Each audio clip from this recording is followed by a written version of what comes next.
Peter Sullivan, how are you? Good, good, Andre.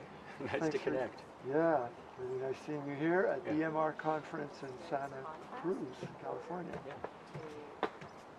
Your story is well known to many people on the internet, but if you could maybe summarize, first of all, how you got involved in EMS. Well, it was like probably the last thing on my mind. My main focus was on technology. So I was in Silicon Valley here in Los Altos and Mountain View, California, in those areas, working for companies that you would know, and really focusing on personal technology. So I like taking the technology and having it on your body. So I was playing with wearables in the 90s with heart rate sensors and all kinds of things, and I was really into it. And looking at some of the new things like the hand spring and all these little personal PDAs, talking with people like Tony Fadell, who would later go on to do the iPhone, and other folks at Stanford. I was in graduate school at Stanford writing papers. Your training is? My training is a little bit odd. I was undergrad in psychology and then took a lot of electrical engineering, then went into the Navy. I was a Navy pilot for a couple of years, and then decided I didn't want to, I liked the protection service stuff, but I didn't want to be like a bomber guy. And I kind of, when it really resonated with me, I was like, yeah, I want to go back and do something more creative and engineering-ish. So I ended up out here in Silicon Valley working for a company called Silicon Graphics and just kind of worked my way up as a troubleshooter. So I spent a lot of time troubleshooting and loved that. And then I became a software engineer. And then I became a software designer. So I went back to graduate school at Stanford and I had a psychology degree, so I had to take all the undergraduate CS classes, one class at a time. This is from age 30 to 35. Really? It was exhausting. While I had kids and then I was running marathons and stuff, it was a busy time. But it was a crazy fun time. It was, as the internet was 95 to 98, right? So the internet is just, and you're at Stanford and in Silicon Valley. And Larry Page is in my design class, who founded Google. Sergey Brin was one of my TAs, right? One of the guys who now is the Pixel phone designer, Drew Bamford, is a friend of mine. You know, you're hanging out with Tony Fadell and all these people. You're walking down the street in Palo Alto and Steve Jobs walks by. So, it was a wild time to be in Silicon Valley. It was also stressful as anything, so you're stressed out of your mind working 100-hour weeks and, all Back that then stuff. you didn't realize maybe running a marathon wasn't the best thing to do? Yeah, exactly. So I was doing all that. Then we had kids, and so things were kind of maxed out. And I was really, burning the candle on both ends. Any symptoms back then? I started to get some fatigue in about, I started having I first started with like yeast allergies, and allergies. So like, just kind of stuffy nose, stuffy ears. Huh? So I thought, oh, okay, and someone told me I had candida yeast overgrowth. So I started lowering my sugar levels. And then later I started looking at, I started having more food allergies and more fatigue. And my kids were having some developmental delays. One got kind of kicked out of preschool. The other one, another year later, to another preschool incident. And so kids were having issues. I was having issues. And so eventually, it kind of just caught up to me, and I got really burnt out. Especially as the internet bubble burst, it was kind of like, okay, well, the money's gone here, so we need to kind of, focus on our own health and kind of catching up with life. So I stopped drinking coffee. I just slowly, stopped drinking sodas, stopped drinking coffee. You're trying to make all these health changes one at a time and keep your performance, right? Yeah. And eventually I found a book. I was looking on Amazon. Eventually I found a book kind of linking sensory issues which some of my kids were having, and food allergies, and all these things together. And they're talking about enzymes. And so I started playing around with enzymes and food allergies. But then at the end of the book, they said, well, we don't know what the root cause of this is. Some of it might be mercury poisoning. And at the time, I'd been stressed out of my mind grinding my teeth. So I had a mouth guard. Yeah. And I had silver fillings, which are half mercury. Yeah. And I looked at the mouth guard, and there's silver gray marks on the plastic. Oh, my God. And I said, oh, my God, I'm grinding my teeth, grinding the mercury. I'm swallowing it. That's what's screwing up my chest. So that makes sense. So now I come from a medical family, so I get this incredible reference from, like, my brother's a Harvard-trained doctor. My brother-in-law is connected with the best folks at Stanford. He also went to Harvard for undergrad. I had a mouthful myself. Yeah, exactly. So I'm thinking, I understand what's going on here. So I get this recommendation, go to Stanford, and the doctor, I talk to him for 45 minutes, give him the whole thing, and he says, there's no mercury in those anymore, and didn't even want to do a test. So I'm confused. I'm angry and confused because I know it's wrong, and it's tricky because I get a recommendation from a family member. You can't just rip on the doctor. But were they put in when you were a teen or Yeah, in your as a early teen. 20s? Yeah, they yeah, weren't exactly. in there, Yeah, for and sure. exactly. And that's what everyone was doing at the time. We didn't have, it's, you know, my uncle's a dentist, right? So my uncle did the work, right? So you can't be mad, you know. Yeah, It was free work. It was free, you know. can't So, complain. Beggars yeah. can't be choosers. No, no, and my uncle's lovely, right? And has great intentions, very healthy guy. And, you know, just those guys didn't have the information clearly at the Even time. today it's debated how. It's, yeah, even today it's dangerous- debated. And although it's, yeah. My dentist nearly died pulling them out, Yeah, exactly. taking them out without So- protecting them. So. Yeah, so that was my big focus. So I ended up finding a woman. I was getting supplements at Trader Joe's. I did not know what to do. I was getting supplements at Trader Joe's. The Trader Joe's checkout person says, "What's going on with you?" And I said, "You know, I think I might have mercury poisoning, but I went to this doctor at Stanford and they didn't tell me what to do." And he said, "Oh, you need to go to Raj Patel in El Camino right here." He'll do the So- testing. Yeah, so I would go into Dr. Patel, who was then at this conference, and I talked about last night, and Dr. Patel worked with me and my kids, and you know, sure enough, we did have high levels of metal, and we worked with yeast overgrowth and all those kind of functional medicine things that were really cutting edge, and this was called, So you went to Buffalo, Calpana Patel? no, Raj Patel in Raj, yeah. Los Altos, Oh California yeah, here. he's not related to Calpana. No. But you know, Raj was fantastic, and you know, we've become friends over the years. But you know, my kids, my developmental delays slipped away, and the kids went from being, you know, behind the curve to average to being exceptional performers. You know, we both went to Doing Berkeley. what? My oldest son just graduated from Berkeley in computer science and statistics, and they got a master's in computer No, science. that I know, but how Yeah. did they improve your kids? You know, this is with normal functional like detoxification. So a lot of, you know, stepping back away from toxins. You tested glutathione. them for heavy metals too? The kids as well. You were all Everybody pretty was high, you know, exactly, and the whole family, honestly. So we kind of did some pretty safe, light detox. It wasn't, you know, we didn't have to do anything too aggressive, and it kind of, and things slowly melted away, and the kids caught up. But I think it was really when the kids caught up to average, but when I started doing, but I had fully detoxed, but I was still like losing weight and not sleeping well. Okay. And that's when, and I was eating organic, I was Just an exercising. example, what did you do to detox? Slowly, of course. We went too through. quickly can be dangerous. Yeah, no, exactly. So, well, I started out doing the quicker stuff because I felt like I wanted, you know, you want to get it Yeah. out. So we started doing IVs, but then we slowly kind of lowered it down. Although it took longer than I expected, and a lot of it was because my body was really in fight or flight mode. I was still running marathons. I hadn't got into the healing mode. So I really was doing things kind of backwards. And I think we were mentioning to Raj one time, and I was saying, "Oh yeah, I'm going to do a marathon." And he was like, "What do you do?" You know, he was like, "What do you?"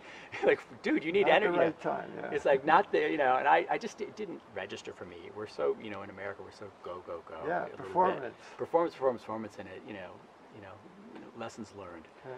But so you're still going down. I'm still going down and not sleeping well. So I'd fully detoxed from mercury, and I kind of, at that point, I thought, all right, well, now everything's going to be fine. And I started regressing my diet a little bit and kind of eating more, going back to a little bit of the sugars and the juices and stuff. And I thought, well, the yeast won't come back, everything's fine. And I kind of got worse, and I stopped sleeping well, and I was playing around with full spectrum lights at night, and it was screwed up my sleep cycle. And I had, you know, I had a smartphone in 2001. And I had Wi-Fi earlier than other people, right? So I had everything in my office. I had a metal roof in my office, and I'm in the middle of the house, and the metal roof is angled like this, so it was like going up and bouncing in, and I'm at the apex. And I'm thinking, I remember one night I'm thinking, God, I got so much energy now. I don't need to sleep. I just feel great. You know, it's like I got these full spectrum lights. I got this. And, you know, I didn't realize where this was going, right? I got it down pat. I got this down, baby. I got so much energy. Oh, shit. And then you just don't realize it's like, that's not a good thing. And a lot of people, yeah, so I didn't realize, and this is what a lot of people are going through now with the lights that are too blue at night, and the screen time is they're thinking they have energy, and it's essentially like drinking coffee. You don't have energy. You're whipping your adrenals and pretending like you're tricking your body into releasing energy. You're taking all your resources. You're about to. Exactly. So I stopped. I stopped sleeping well, and eventually, I mean, even at one point, I even was hospitalized for a while on the sleep front, which was not pretty. So so that got my attention, and I really kind of had to reevaluate what I was doing and step back. And it wasn't clear to me what was going on. So there was definitely a period of not sleeping well and weight loss from about 2005 to 2009. And it was 2009 is when I put that picture up last night of me in 2009. So I'm 151 now. I was 131 pounds then. I look very skeletal. My eyes look kind of spacey. You just look kind of like, not present and focused and sharp. and strong. I didn't have the So strength. you began full-time Wi-Fi in 2001 and cell phone? You know, like, I had a cell phone in '98, but then I had a, which was the Palm Trio, I think it was, in 2001. So smartphone about 7 years before other people. Mm-hmm. You know, yeah. In 2005, you really crashed. Yeah, but you know, the one trick though, going back, it turned out I was also working at a company in Mountain View, or in Sunnyvale, California, that was right next to an Air Force base. Radar. And yeah, well, it was not a normal radar, not a normal spinning radar that you would see. There was this big blue cube. It was called the Blue Cube. It was an Air Force base. It basically, what we found out later, what I found out like 10 years later, was that it was a hidden space radar, and it was the number 2 target of the Russian nukes after the Pentagon, because it was kind of the command and control center on the West Coast. And so every 6 seconds, this radar would spin around, and it would kind of spiral up like this and spiral down, going, because it was space radar, and you couldn't see it because it was in this cube. And I was in the closest office to the radar, and new building they just put in right there.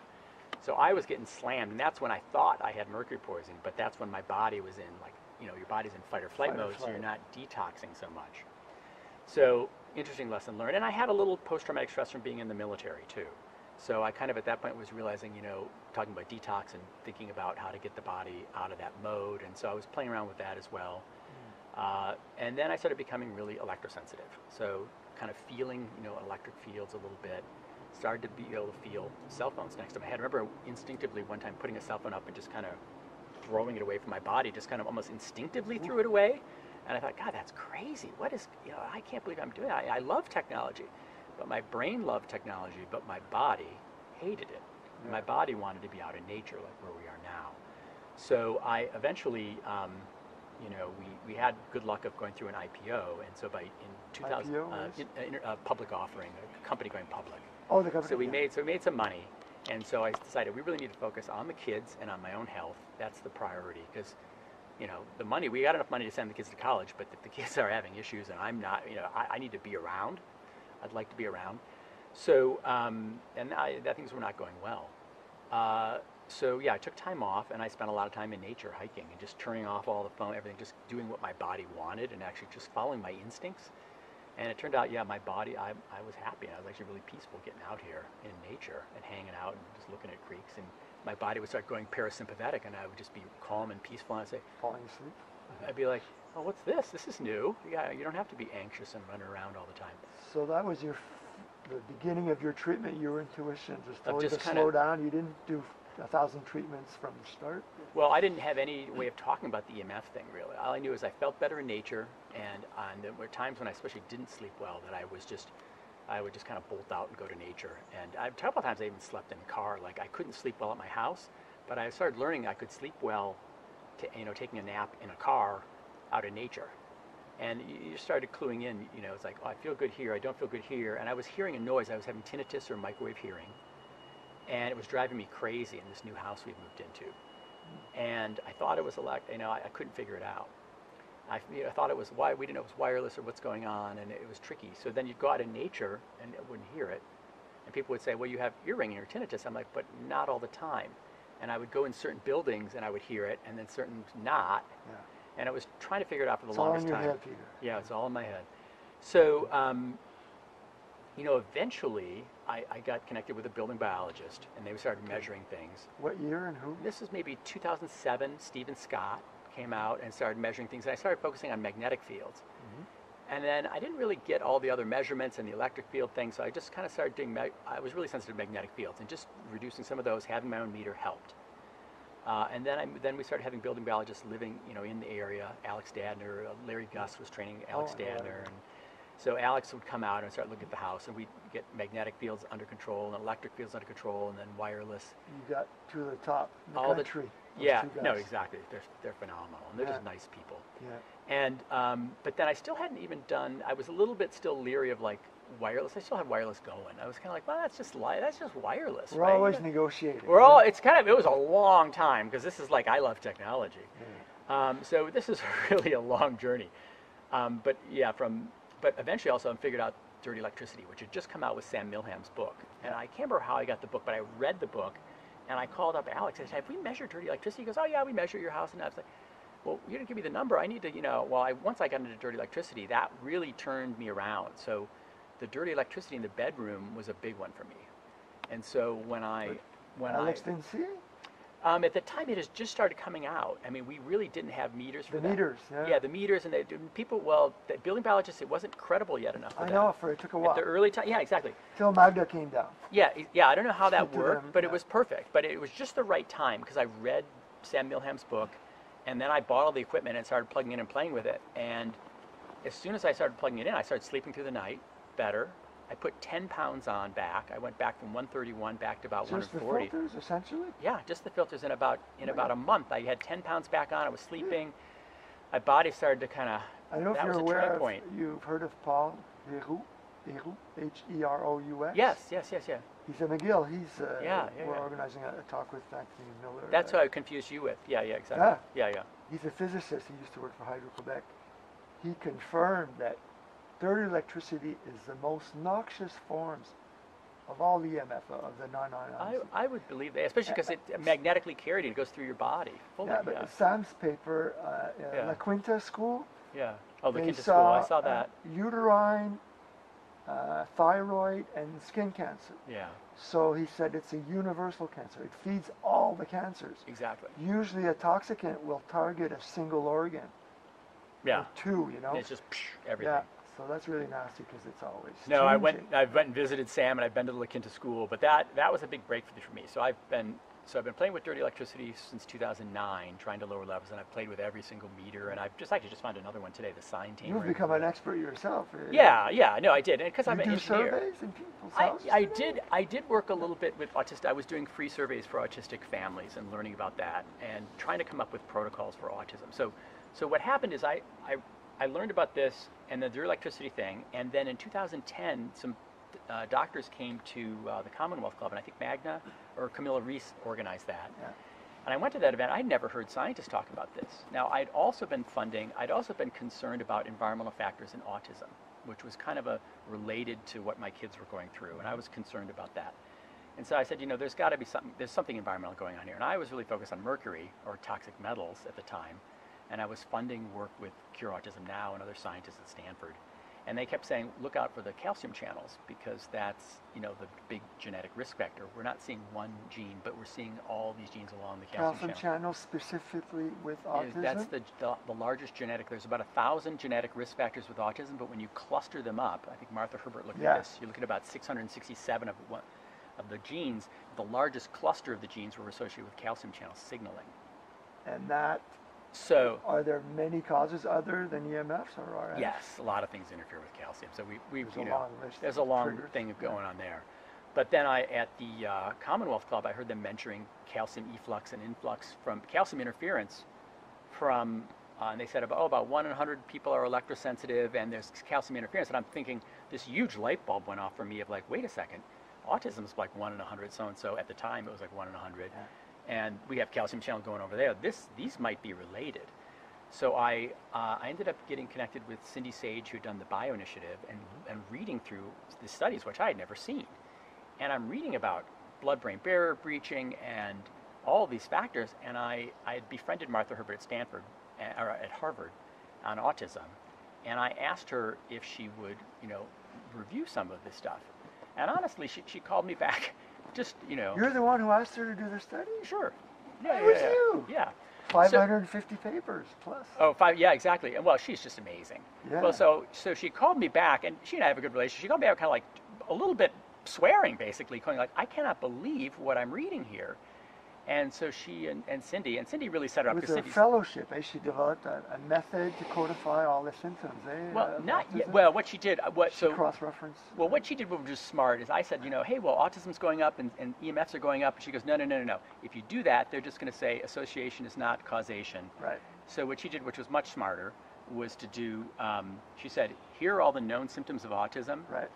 Here are all the known symptoms of EMF. Yep. And basically, she said, the known symptoms of autism match known symptoms of EMF exposure. In over 550 papers. Yeah, exactly. And she had to glean it down. She is a machine. I don't know how she does it. So she's really high capacity, and we're grateful. that she did that. And so she published the paper, and actually it had to get honed down from this, 550 citations to 2 smaller papers that are, so those were published. And in 2003, I thought, oh, great, if that's published, then everything's going to be fine, right?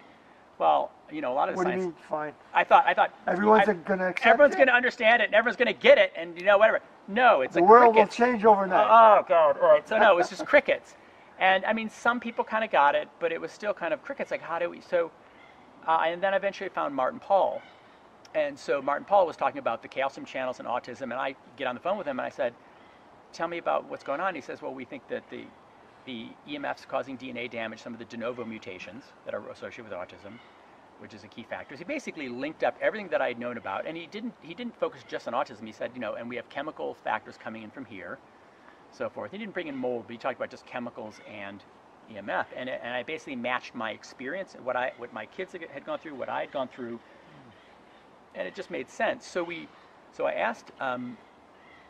So we realized, we got to get the word out here. And I said, Martin, would you be willing to do a presentation, do a paper on this? He said, I've got all these other papers. This is kind of a small one. It's not a big priority for me. And I said, well, would you at least do a talk? So he came to Autism 1, and so I did a talk in 2015, and I tried to do kind of a parent version, and he did a talk, and more of the biophysics and, that side of it. And we invited some other EMF vendors to that conference. And then we went back, and then the next year we came back, and that's the first year we did the tent, which was that wireless free tent that you saw here.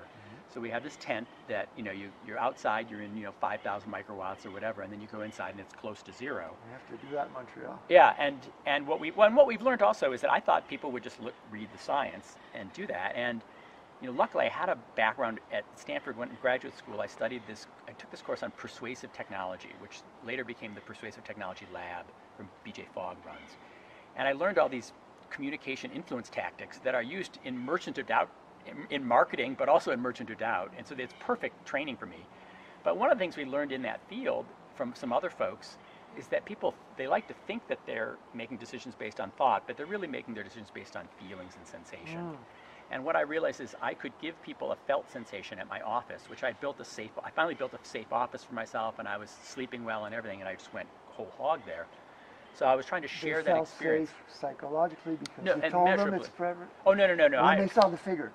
No. I built a space, the best space I could build, like out. But not everyone can feel better in that. Not everyone. You have to be sensitive to see the difference. Well, what I noticed is at the healthy home that I did in Los Altos Hills, about 50% of people would feel some effect. They would either feel calmer in the shielded rooms, or when I turned on some really nasty devices, they would feel bad. I had one. Yeah. That confirms what Magda found in schools. Yeah. They say it's 1 to 5% or hypersensitive. The surveys in Europe say 1 out of 10 people identify their symptoms of EMFs, but she found a third to a half of teachers and kids do better when you filter the dirty electricity. Oh, of course. And then, and Sam Milham had done a neurotransmitter study that I helped kind of fund a little bit, showing neurotransmitter changes too. But I think it's not just, so what we find with the tent is we get about 95% of people walking in the tent saying they have a felt experience. Physically. Placebo effect. Yeah, but we have a lot of people who don't want to believe that. We have telecom people who walk in and say, oh, this is so-and-so, and then they walk in and they go, oh, I feel different, and then they start asking you questions. So I've had a lot of skeptics walk in and change their mind. But it turns out, I'm surprised. I thought it was going to be about 50%. I thought it would be similar to what I was getting before, and we're getting close to 95%. And again, we could be more rigorous about how we count it, but 85, 90%, whatever. That confirms the fact that now everyone is exposed. There's no controls. Right. So everyone is more sensitive than they used to be, but they're not aware. Yeah. But they feel better in a protected area. I think if you give someone a discerning experience and you say, this is this and this is that, the majority of people will feel a difference. So the question is, how do you hide it? And that's not even 5G yet. So the question is, how do you lie? How do you keep lying about this? How do you hide this if 95% of people are going to feel better? That's just the EMF side of it. That's not even the magnetic, electric, dirty electricity. So I think that's been that. So the tent thing has been great, and we've been bringing this to different conferences. We're going to the Upgrade Labs, the Biohacker Conference next year. We've got a brain plasticity conference again this year, and it's just so we're looking for different venues and ways of kind of influencing people and spreading the word on that. But I was surprised, and so now we're still working on with autism.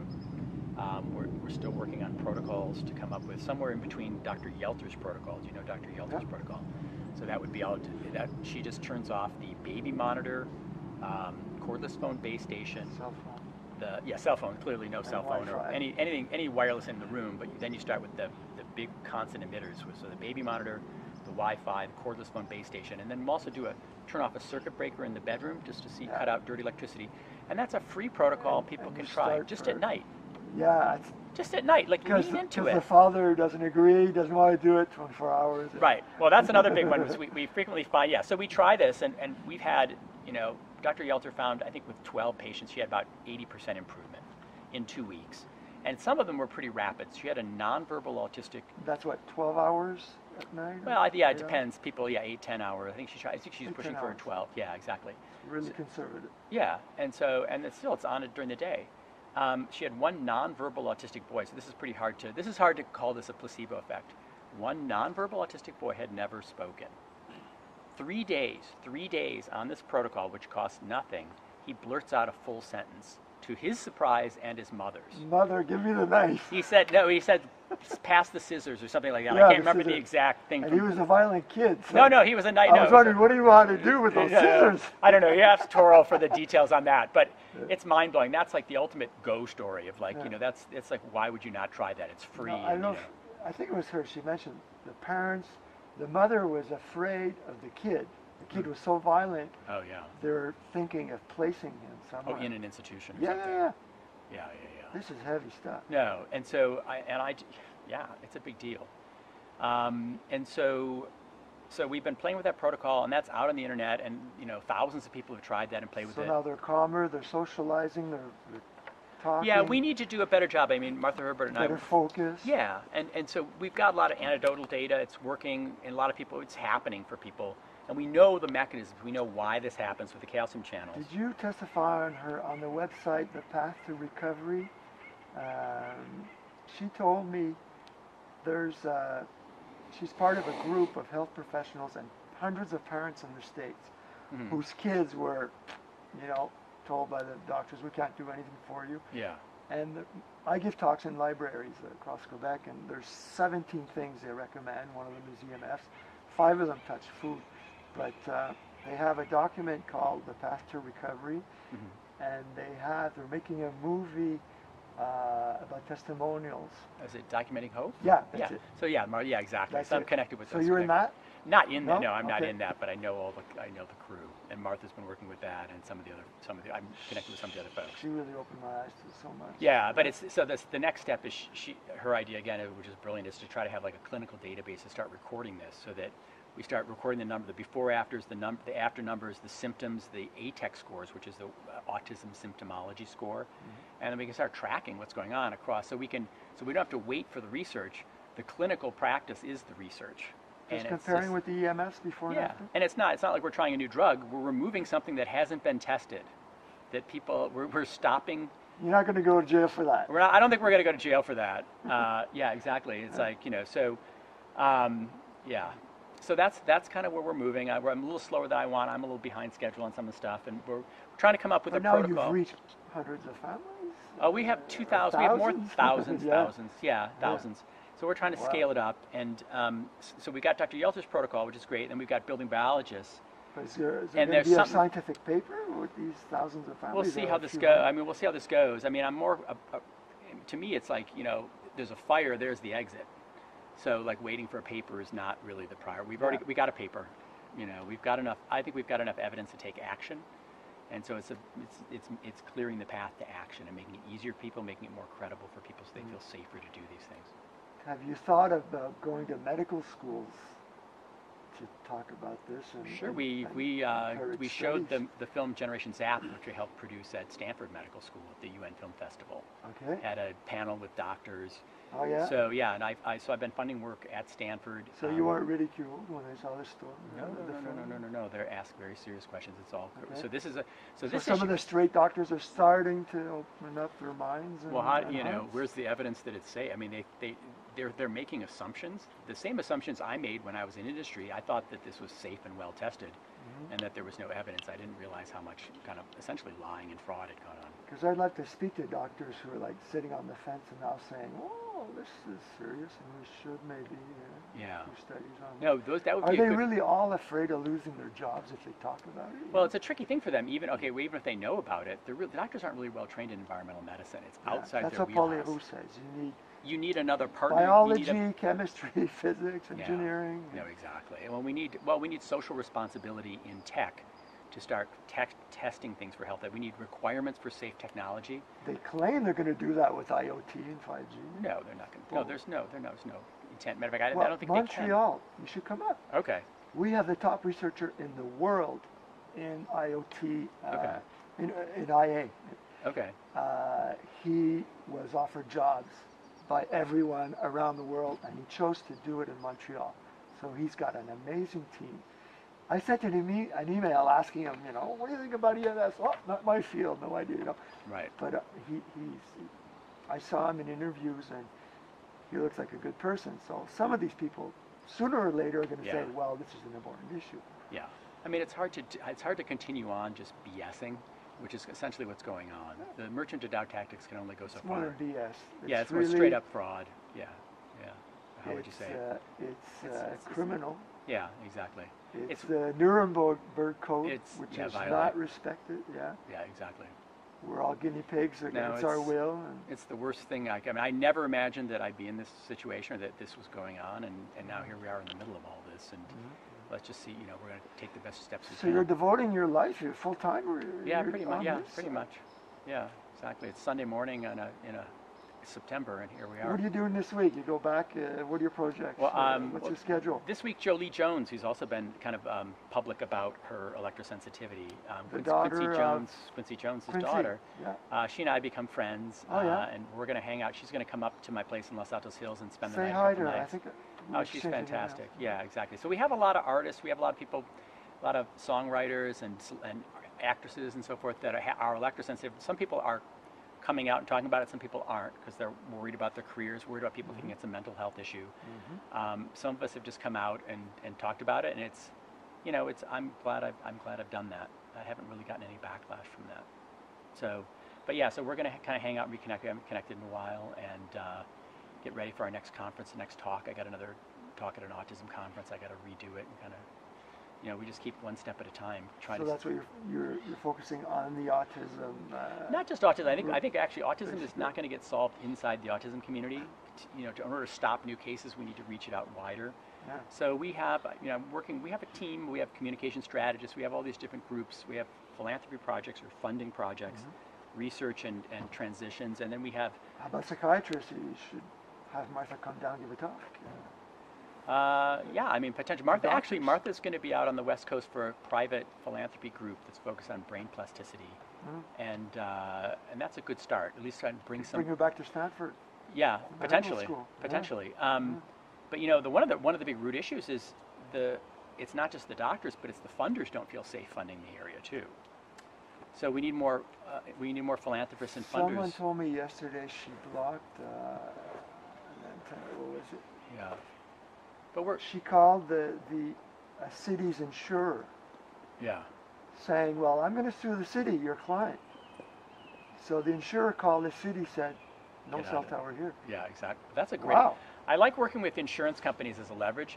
The insurance companies, we were just talking about with someone else, the insurance companies are going to go out of business because they keep thinking the costs of medicine are going up, but it's more people are getting sick. Sure. And they're not going to be able to predict the exact rate because they're not trying to follow the EMF curve, which is what's essentially driving most of it, and maybe glyphosate as well. That's it. We know GMOs. There's a ton of things, but what's the fastest increasing wireless exposure? Wireless and dirty electricity. I mean, it's going to be interesting to see when we do all the analysis with autism.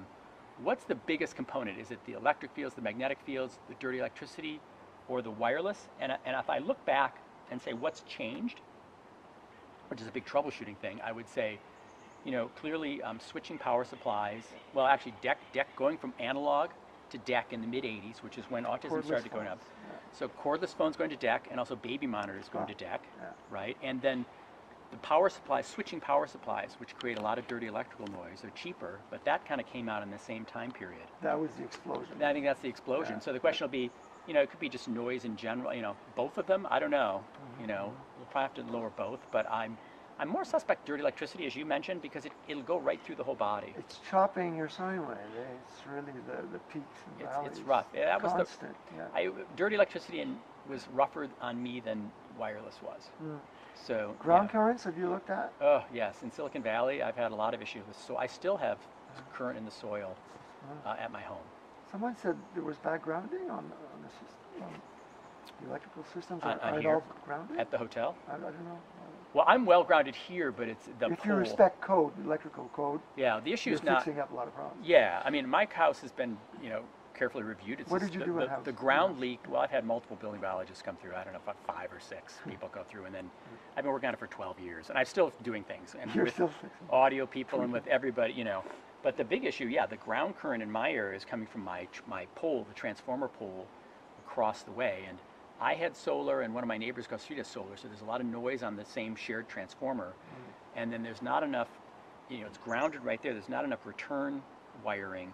And so somehow it's leaking through the ground, going through the soil. Yeah, there's more juice coming in than the capacity to return it. Yeah, to and the I need base to. station. Yeah, and I need to figure out how to work with PG&E or with our whatever power company, the utility group. I want to knock that out, because the only time that's ever gone off for me is when there's been a power outage.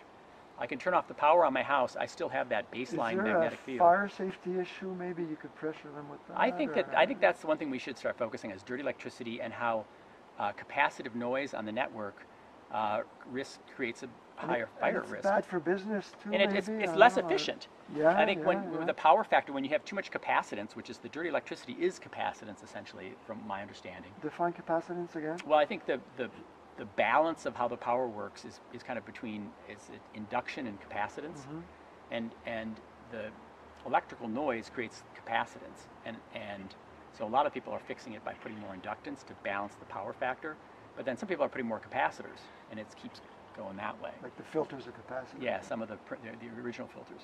So I don't know. I need to start working with the power company and try to kind of knock that out. That's not a low hanging fruit. Your communication skills and psychological Yeah, exactly. skills. We'll see how that is. Yeah. So that might be one avenue. But I've been trying to get the low hanging fruit. So I start with, and I have a list I just did at an autism for people who are just starting. We've got Dr. Yelcher's protocol, and I did a list of like 25 different items, checklists, working from your body outward, working from wearables out to the things that are next to your bed and so forth. I'd like to see that. Yeah, I think it's called Simplifying EMF Reduction, and it's a talk I did at Autism 1 this spring. And I'll have to publish that just straight list, but you can look through the slides now. It was in your slides yesterday? No, it wasn't. I'll share the document with you. I'd love your feedback on it. I'm using it as a Google Doc right now, and we'll publish it as as a podcast, as a little blog or whatever. So so I like people to start with the low-hanging fruit, but that's definitely working with the power company is not the low-hanging fruit. No, and the politicians in California? No. And I'll tell people, don't jump into that. You're going to burn out? No, you'll be exhausted. So work on what you can control that's in your domain of control.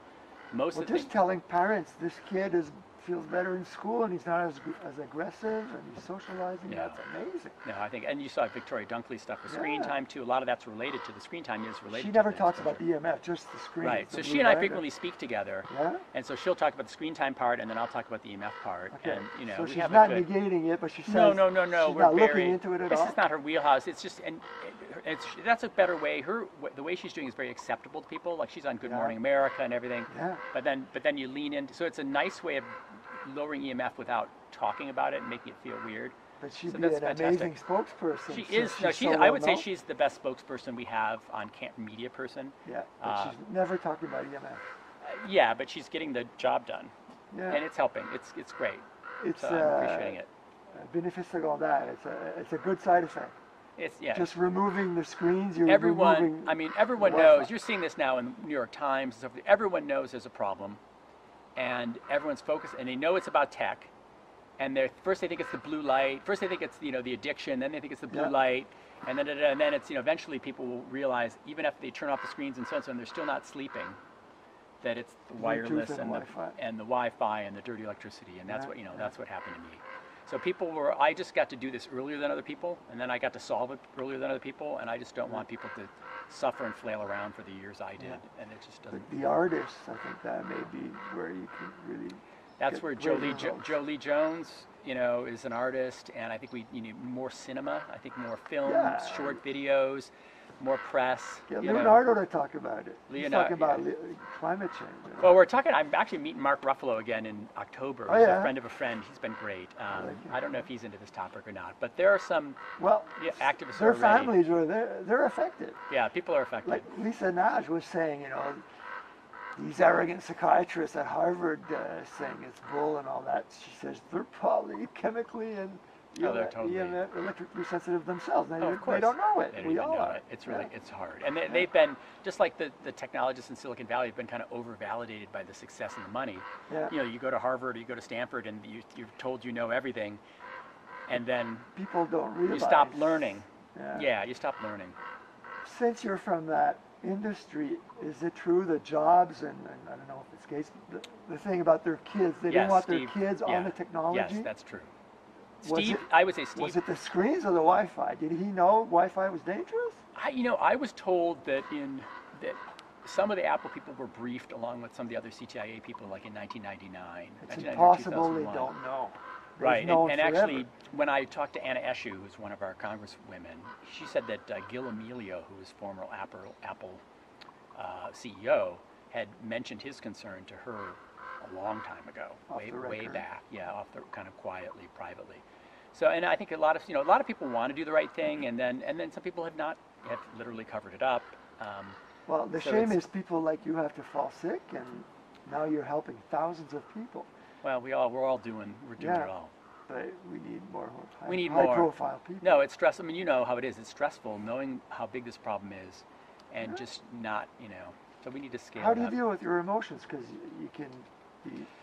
Just as a reporter, sometimes I'm sad and I'm mad. No, My wife says, you're too much in the internet. But you know what I do find that because this community's been kind of fragmented. We don't get together a lot. We haven't had a good meeting like that, and we all feel like we're trying to do it all on our own. Yeah. And I think we take on too much personal responsibility and too much stress, and you feel like it's life, that you really have to do this. The media needs to be invited here. I didn't see. No, exactly. I would like to see that. Chronicle, they should be here. We're getting more media, but I think, I think honestly we all have some special thing. There's a team. We've got a team, and I find the calmer I am, the more worked up I am, and the less I'm heard, and that was for Mercury and for this topic as well. The more calm I am, the more relaxed, and the more healthy I am, the more I model kind of the right track. Everyone looks, 10 years ago I didn't look healthy, and I sounded kind of so-and-so, and my voice was high, and I didn't have that credible resonance, and I didn't look healthy. And why would you follow someone like that? If you're talking 100 miles an hour and your hands waving. No, exactly. So be still, be credible, and make sure your appearance looks good. I used to dress like a wounded elf and have all these special clothes and stuff. So now I have to dress sharp, brush my teeth and all these things. But so the credibility, the appearance is a big thing. And you make it safe for fairly mainstream people to step in and deal with the topic. So it's about safety and credibility and making it easy for people to deal with and lean into the changes. Some simple things like don't sleep with your smartphone next to your bed at night. That's something we can thank Joel Moskowitz for. Yeah, suing the state, and now so I work with Joel, so I've been helping fund his work, and he's been doing great work. Wow. Yeah, exactly. So Joel, so you're the behind-the-scenes guy. Shh! Don't tell everybody. Yeah. No. Yeah. So we're doing some stuff. So Joel's been doing fantastic work, and it's so nice to see that at Berkeley. So it's really good to go through. This is about credibility. Going against merchant or doubt tactics. Number one tactic is discredit. Yeah. So the opposite is we need to create credibility around the science, and then create doubt around some of these statements that are not factually true, like the safety of 5G. So he forced the state, the public health department, to publish the drafts that they had that have been going around for a while. A decade or something? Yeah, exactly. Yeah. Exactly. You did a great job. Yeah, there's been a lot of good stuff going on. Yeah. And people just don't know, but it's getting there. Quickly, a couple of mistakes people do when they start looking at EMFs in their homes. Oh boy. Only measuring one thing.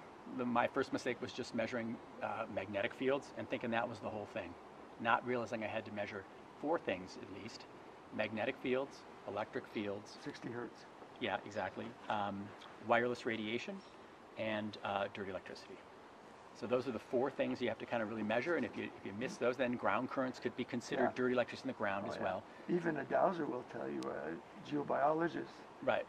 Many people are living on streams and it amplifies. Exactly, and that's true. We talked about that a little bit last night. Some people are getting into that as well.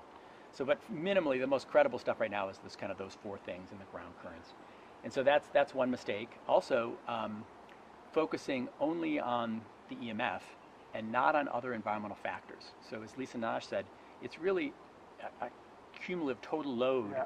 You can't pick and choose. Exactly. Well, the whole thing, if you get EMF exposure, it doesn't mean you're immune to mold exposure. Matter of fact, like I said last night, it was a gang tackle for me. So you had mold. I had mold exposure. Oh my God. You know, I had mold. Plus the radar, just that could have killed you. Oh, exactly. The mold in here, radar. Yeah, exactly. I don't think we had really bad radar, but we are really bad mold. We had really bad radar. So it's a total load of factors, of all these environmental factors. There's a great Paleo magazine article by Allison Main that has this complete listing of all environmental factors, and you can kind of go through and check, look at radon and all these things, and have a building biologist, somebody come in, but looking at air quality, looking at water quality, and also not just focusing on the environment. Some people are like, the environment's bad, it made me sick, and it's all so-and-so, and it's like, well, why did you get it? I'm not responsible. It's right. The other so I, why did I get sick but not my wife, right? And what was going on with me? So, well, you had post-traumatic stress from military experience. You had an infected root canal. You had mercury poisoning. You were driving your nervous system like, into the ground. It's like driving your car 90 miles an hour in first gear. Right, so you were pushing yourself too hard, and overdrive. And you were pushing yourself too hard, and I see a lot of people doing that. And it's like you've got a healthy body and you've got a healthy environment, but your body you're the one, so you've got to take responsibility for that. Mm-hmm. What else? So I say when we talk with autism, I say. Good. So when I talk with parents of autism, folks with autism. I said basically I think I almost did everything backwards. I started with me and not the environment, but what I tell people to do now is start with the environment first and make sure you have a safe environment. So I start with EMFs, but other factors as well, air quality. I have a talk called Autism in Your Home that steps through one slide on all these different environmental factors, and just quick tips in each area. And then so you create a safe environment. Okay, now you're in a safe environment, but you need to make sure your body feels safe, because a lot of people, like soldiers coming back from war, they're environmentally traumatized, especially by EMF. So their body's locked in fight or flight mode. They're not in rest, digest, detox, heal mode. So various techniques for getting people out of fight or flight mode, right? Such as? You could do cranial sacral breath work, cranial sacral, nuca therapy's been helpful for me. So there's a lot of things that get your body parasympathetic, a host of things. So then getting that body back into that state where you're calm and relaxed. Some of it's just going out to nature. Go for a walk in nature is a great way to do it. Earthing, whatever, grounding. And then you can start stepping into the functional medicine work, where you're starting to add nutrition or work on infections and gut flora, work on the vitamin levels and the toxins and detoxing. And at that point, get a good right. therapist, a good professional. And emotional, and just even the emotional, exactly. Yeah, that's the bottom of the list, Martha's list, the 17 things. Exactly. Find a good doctor or right. And don't assume that the emotions aren't having an impact. Mm-hmm. So that's what I feel like. People jump right in and they jump right in and go to the doctor, and they kind of skip the first 2 steps, which is make sure you're in a safe environment. They made the assumption they're in a safe environment. Almost no one is. And they made the assumption that they're ready to heal, and they're not. So those are my two biggest mistakes, and I feel like if you do those in the right sequence, you really leverage it. Because if you work on the environment first, you're not just fixing one kid in the family or one person. It helps everybody in the family. Yeah. So it really helps, like when you've got a phone addiction problem and all that going on. Once everyone starts sleeping better at night, well, now you can actually sit down and have a rational conversation. The environment first and you after? Shouldn't you survive first? So here's my biggest mistake. I think I thought that I was separate from the environment. So, and then when I got mercury poisoning, I realized, the environment really can have an impact. David on me. Suzuki says, we are the air. Exactly. We are the water. Right. The earth is part of me. Exactly. So I thought, the mercury poisoning made me feel like, the environment can have an impact on me. The EMF made me realize that I'm actually in the environment like a fish in water, and these fields are going through me, and unless I really change the water and clean that up, I am, you're producing them. You're a consumer. So that was I think my biggest lesson there is don't feel like you're so, your health is so good and you're so superior that you're going to be fine in any environment. That you really, and I frequently people who are having anxiety now, they think that they're anxious. They're frequently in a building with dirty electricity or some bad EMF problem, and they're in the field and they're feeling the field, and they think that that's their anxiety, but they're feeling the field. It's both, actually. It is both, because their body. Both. You're right. Because the trauma, we all have trauma to different levels. They're getting triggered. Well, then so also we all have these problems with emotions. Yeah. I would say that not even emotions. Just okay. Let's say this field goes through and it agitates your gut flora. The gut flora turn out toxins like they're being attacked. Goes up the vagal nerve. Now you're in fight or flight mode. And you're feeling this. But our emotions, our whole life emotions, are stored everywhere in the body. Oh, exactly. Our therapists release them, Exactly. They're very electric. So we can't separate the psychological from the physical. No. Yeah, no. Yeah.